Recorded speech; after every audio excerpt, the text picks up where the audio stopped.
Friends, welcome back to my channel. उम्मीद करती हूँ आप सब लोग ठीक होंगे यार। मैं भी बिल्कुल ठीक हूँ। तो चलिए स्टार्ट करते हैं मेरे मी टाइम का क्या कहते हैं एंड रिजल्ट। अभी का जो मैंने 1 आवर का आज मी टाइम लिया था, मैंने ये बुक के 2 चैप्टर पढ़े। तो मैंने सोचा चलो आपके साथ शेयर करूँ कि आज मैंने क्या पढ़ा और इससे क्या सीखा। तो फर्स्ट थिंग जो मैंने सीखी वो है बाउंड्रीज़। तो पहली चीज़ इसमें बात की गई है बाउंड्रीज़ के बारे में।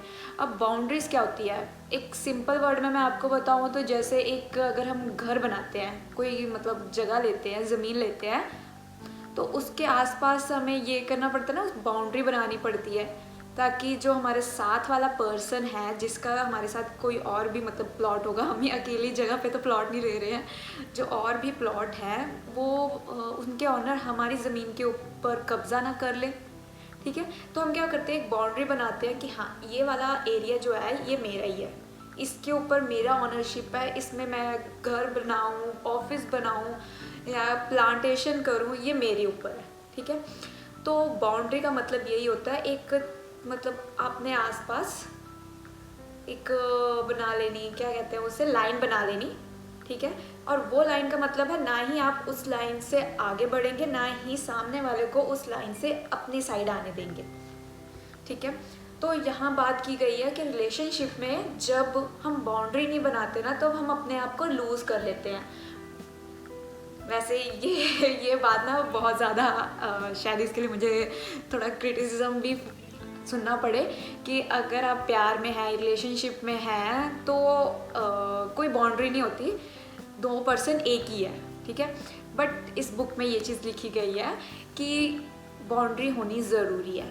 वो क्या होती है, उससे ना तो आप मतलब अपनी लाइन क्रॉस करते हो, जैसे कई बार हम बहुत ज़्यादा कंफर्टेबल हो जाते हैं, तो जिसकी वजह से हमारा कोई गुस्सा भी होता है तो उस टाइम हम उसे इग्नोर करते हैं। ठीक है, उस गुस्से को या इशू को, जो हमें अच्छी नहीं लगती बात, इग्नोर करते हैं। पर धीरे धीरे करते करते क्या होता है ना कि एक टाइम आता है या तो वो सारा गुस्सा पाइल अप हो जाता है, या दूसरा कंडीशन ये आती है कि हम अपने आप से अनसेटिस्फाई रहना शुरू हो जाते हैं। अगर हमारा गुस्सा पाइल अप हो रहा है तो वो किसी ना किसी दिन ज़रूर निकलेगा, वो कंडीशन भी ख़राब है और सेकंड कंडीशन भी ख़राब है। तो इससे एक सिंपल प्रिकॉशन जिसे कह सकते हैं वो है कि आप अपने रिश्ते में एक बाउंड्री बना कर रखो।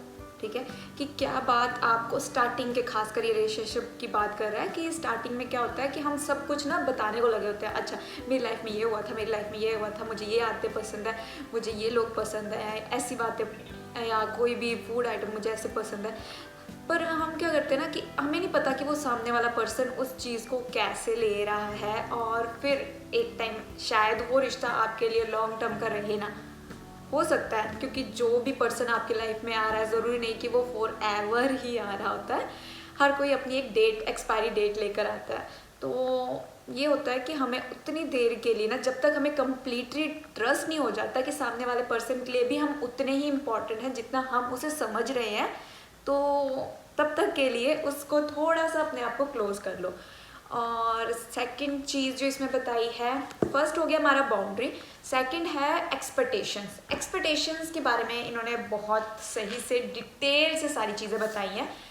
तो एक्सपेक्टेशन क्या होती है ना कि जब भी कोई रिलेशनशिप स्टार्ट होता है, या कई रिलेशनशिप्स ऐसे भी होते हैं जिसमें मतलब 2-3 साल हो गया है, ठीक है, टाइम हो गया है, हम अपने पार्टनर से ये एक्सपेक्ट करते हैं कि वो हमारे लिए कोई जो उनके दिमाग में कोई पर्टिकुलर प्रोसीजर है उसे फॉलो करे।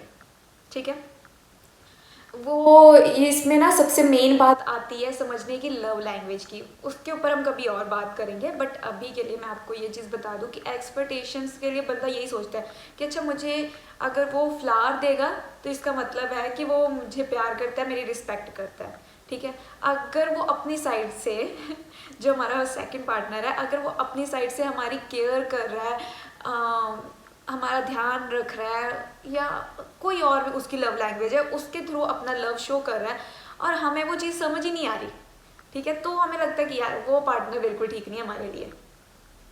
तो यहाँ क्या बात हो रही है कि हम एक्सपेक्ट करते हैं कि वो पर्सन हमारे लिए कुछ करेगा, अगर वो हमसे प्यार करता है तो कुछ एक्सपेक्टेशंस, नो डाउट। कुछ एक्सपेक्टेशंस होनी भी चाहिए, ठीक है। कि अगर आप किसी रिश्ते में आ रहे हो तो आपके दिमाग में एक लिस्ट होती है कि अगर इस पर्सन में ये है क्वालिटी, ये क्वालिटी है, ये क्वालिटी है, तो ही मैं इस रिश्ते में एंटर होऊंगा। बट अगर आप एक बार हो चुके हो फिर उसके बाद आप उसे चेंज करने की कोशिश कर रहे हो कि अगर तूने अपनी ये वाली हैबिट चेंज कर ले, ठीक है, पॉजिटिव वे में तो चलो सही है, पर हर बार चेंज करना, उसको अपने अकॉर्डिंग लेकर आना कि यार नहीं, तू तेरे पे ये चीज़ अच्छी नहीं लगती, तू ये पहनेगा, ये पहनेगी तो मैं तेरे साथ जाऊंगा घूमने, तू मेरे फ्रेंड्स के साथ ऐसे रहेगी, या तू अपने फ्रेंड से मिलेगी नहीं या मिलेगा नहीं, तेरे कोई मेल बेस्ट फ्रेंड या फीमेल बेस्ट फ्रेंड तुझे फ़ोन ना करे। ये मैं दोनों जेंडर को लेकर कह रही हूँ, मेल्स के लिए भी और फीमेल्स के लिए भी।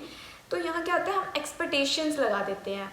तो यहाँ एक बहुत ही प्यारी लाइन यहाँ पर लिखी गई है कि एक्सेप्टेंस जो है ना, वर्ड एक्सेप्टेंस वो एंटीडोट है एक्सपेक्टेशन का। क्योंकि एक्सपेक्टेशन एक हायर लेवल की एक्सपेक्टेशन ना आपको हमेशा सफ़र करवाएगी, हमेशा आप हमेशा पेन में रहोगे, क्योंकि आप सोचते रहोगे कि मैंने तो ये चीज़ की थी उसके लिए, उसने मेरे लिए नहीं की। मैंने अपने फ्रेंड से टाइम निकाला था उससे बात करने के लिए, बट तो उसके लिए उसके फ्रेंड्स इंपॉर्टेंट थे तो उसने मुझसे बात नहीं की। तो ये सारी जगह ना ऐसा होगा कि आपका रिश्ता बहुत ज़्यादा सफ़र करेगा। अप्स एंड डाउन्स अलग बात है, वो तो हर रिश्ते में होंगी, फाइट हर रिश्ते में होंगी, बट कॉन्टिन्यूसली ये पैटर्न बनता जा रहा है, तब ये बहुत बड़ी प्रॉब्लम होगा। और कहीं ना कहीं इसका इफ़ेक्ट आपकी लाइफ में और आपके पार्टनर की लाइफ में भी होगा, रिश्ते पे तो ऑफ कोर्स ही होगा। मेन बात है यहाँ पर समझने वाली, वो है एक्सेप्टेंस। आप अपने पार्टनर को कुछ चीज़ें जो आपने सोच रखी हैं, चलो ठीक है, उसके हिसाब से अगर आप एंटर हो चुके हो तो फिर आप उस चीज़ को एक्सेप्ट करो, अपने पार्टनर को जैसा वो है उसे एक्सेप्ट करो। कुछ चीज़ों के लिए आप बोल सकते हो कि हाँ, यहाँ मुझे तेरी ये प्रॉब्लम लग रही है, इसे थोड़ा सा चेंज कर देगा तो और बेटर हो जाएगा, ये हमारा रिश्ता और बेटर हो जाएगा इससे। तो आप वो वे यूज़ कर सकते हो, बट आप बिल्कुल ही नहीं कर सकते कि वो एक रात में या 2 दिनों में चेंज हो जाएगा आपके लिए। तो अपने आप को लूज़ करना, तीसरा मेन पॉइंट था कि अपने आप को आपने लूज़ कर दिया है। वो लूज़ कैसे कर दिया कि आप सामने वाले पर्सन की हर नीड को ऊपर रख रहे हो, ठीक है, आपको जो चीज़ें नहीं पसंद है आप वो भी कर रहे हो। एक दो जगह ये बात ठीक है, ठीक है, आप रिलेशनशिप में हो, आप दोनों को थोड़ा थोड़ा एडजस्ट होना पड़ेगा, बट इसका मतलब ये बिल्कुल नहीं है कि आप ही वो एडजस्टमेंट करो, ठीक है। और अगर आप का सामने वाला पर्सन नहीं कर रहा है तो इसका साफ मतलब है कि वो एफर्ट्स नहीं डाल रहा और वो इंटरेस्टेड ही नहीं है। इस पर सिर्फ आप अपनी एनर्जी वेस्ट कर रहे हो और कुछ भी नहीं है। और क्या होता है ना कि नया नया जब हमारा, या तो हम जब हम नए रिश्ते में आते हैं या हमारा दिल टूटा होता है, हार्ट ब्रोकन हुआ होता है, किसी नए रिश्ते में एंटर होते हैं, तब हमें क्या होता है कि हम फटाफट ना उसकी हर बात मानना शुरू कर देते हैं। अच्छा ठीक है, उसने ये चीज़ कही, मैंने ये चीज़ कर दी, उसने फिर कहा, उसने ये कहा। तो क्या हो रहा है ना कि यहाँ पर जो दूसरे पार्टी है, एक पार्टी की जो कॉन्फिडेंस है वो यहाँ पहुँच रहा है कि हाँ, मेरी नीड है ये वाले पर्सन को।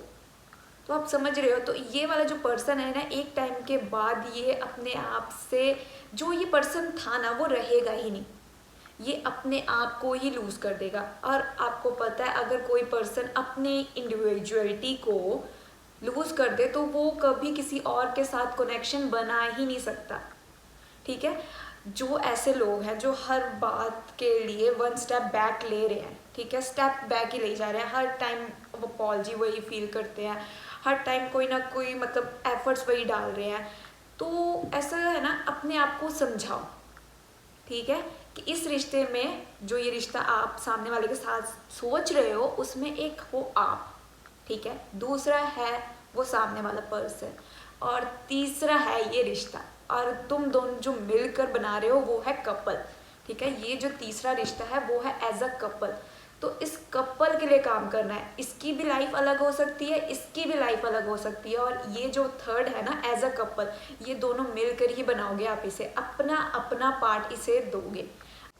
इसमें एक बहुत ही लास्ट में इम्पॉर्टेंट बात ये की गई है कि अगर आप हील नहीं हुए हो अपने किसी चाइल्डहुड ट्रॉमा से या किसी पास्ट रिलेशनशिप से, तो आपको नेक्स्ट रिलेशनशिप में जाने से पहले ना सोचना चाहिए क्योंकि जब तक, और वो जब हम नेक्स्ट रिलेशनशिप में जाते हैं ना, तो एकदम से क्विकली डिसीजन नहीं होना चाहिए कि आपका 1 मंथ पहले ब्रेकअप हुआ और अब आप किसी न्यू रिश्ते में आ चुके हो। ठीक है, इससे क्या होगा कि आप जो आपके साथ पार्टी होगी ना, उससे भी आप थोड़ा ना कहीं हार्ट कर दोगे, क्योंकि आप खुद ही हील नहीं हुए हो अभी तक। तो कोशिश करो कि अपने आप को टाइम दो, स्पेस दो, इमोशनली मेच्योर हो, देन उसके बाद आप किसी नए रिश्ते में जाओ।